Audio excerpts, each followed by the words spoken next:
सम्पूर्ण मित्रलाई हार्दिक नमस्कार छ मित्रहरू।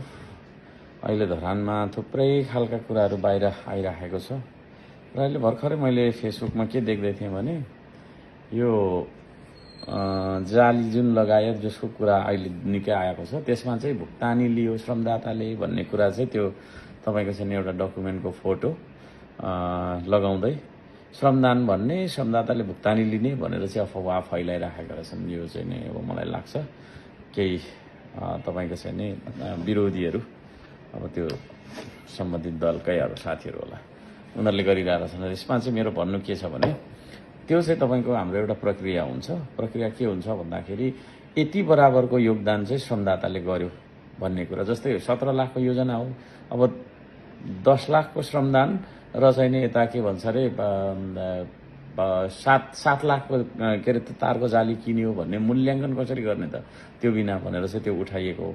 त्यसमा चाहिँ तपाईँको टिप्पणीमा लेखिएको छ कि श्रमदाताले भुक्तानी नलिने भन्ने कुरा चाहिँ लेखिएको छ।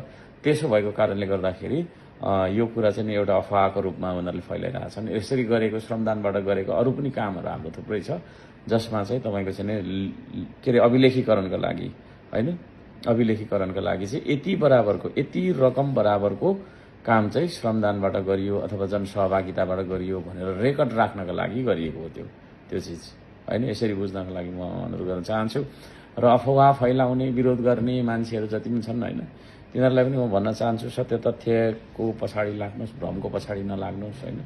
पार्टीगत इगो पार्टीगत उसको लागि होइन तपाईँको चाहिँ नि झन्झन बिगार्ने खालको बिग्रिने खालको कामहरू नगर्नु होला पनि म भन्न चाहन्छु। र त्यो चिज छ र यसरी चाहिँ नि जुन एउटा फाइल देखाउँदा त्यो भनिएको छ यसको बारेमा चाहिँ खासमा यो चिज हो है, यो बुझ्नको लागि म अनुरोध गर्न चाहन्छु। त्यो चाहिँ तपाईँको चाहिँ नि धरान उपमहानगरपालिकाको लेखामा आएर तपाईँले हेर्दा पनि हुन्छ। हामीले त्यसरी रेकर्ड होइन राख्नुपर्ने हुन्छ, सरकारी रेकर्ड, र त्यसरी राख्ने गरिन्छ।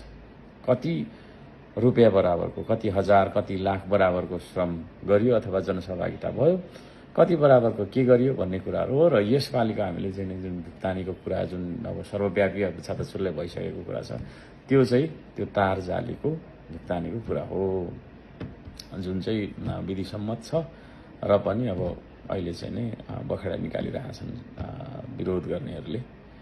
यो बुझ्नको लागि मैले अनुरोध गरेँ। Thank you so much.